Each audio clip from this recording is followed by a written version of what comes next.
শুনছ, আমি দুদিনের জন্য মায়ের বাড়ি যাচ্ছি। ফ্রিজে খাবার রাখা আছে, গরম করে খেয়ে নিও। আর সাবধান, রান্নাঘরে যেও না কিন্তু। আরে রাখো তোমার খাবার। তুমি কি ভাবো আমি রান্না পারি না? আজ আমি নিজের হাতে স্পেশাল কিছু বানাবো। মাস্টার শেফ ড্যাডের জাদু দেখবে আজ সবাই। হে আল্লাহ, আজ আমাদের কপালে শনি আছে।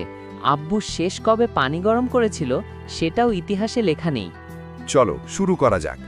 আজ বানাবো ডিম আলুর মোগলাই বিরিয়ানি। আব্বু, এই নামে পৃথিবীতে কোনো খাবার আছে? নেই বলেই তো বানাচ্ছি। ইনোভেশন, বুঝলি না? আচ্ছা বলতো, হলুদ আর মরিচের গুঁড়ার মধ্যে পার্থক্য কি?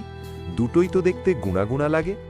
আব্বু, যেটার গায়ে হলুদ লেখা সেটা হলুদ, আর যেটা লাল রঙের সেটা মরিচ। ও আচ্ছা, আমি তো ভেবেছিলাম যেটা খেলে চোখে পানি আসে সেটা মরিচ। থাক, দুটো একসাথেই দিয়ে দিই, টেস্ট ব্যালেন্স হবে। একটু লবণ কম মনে হচ্ছে। এই সাদা কৌটোটাই তো লবণ, তাই না? আব্বু, ওটা তো চিনি। আরে চুপ কর তো। আমি শেফ নাকি তুই? একটু মিষ্টি মিষ্টি ভাব আনার জন্য দিচ্ছি। একে বলে সুইট অ্যান্ড সাওয়ার টেকনিক।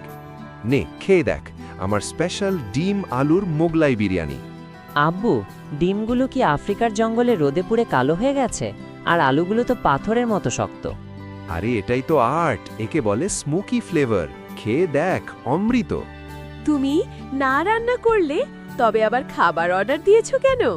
আর রান্নাঘর থেকে পোড়া গন্ধ আসছে কিসের? না মানে, আমি তো রান্নাই করছিলাম, কিন্তু ভাবলাম আমার হাতের অমৃত খেয়ে যদি তোমাদের অভ্যেস খারাপ হয়ে যায়, তাই প্র্যাকটিসের জন্য একটু বাইরের খাবার আনলাম। মা, আব্বু চিনি দিয়ে ডিম ভাজি করেছে, পালাও।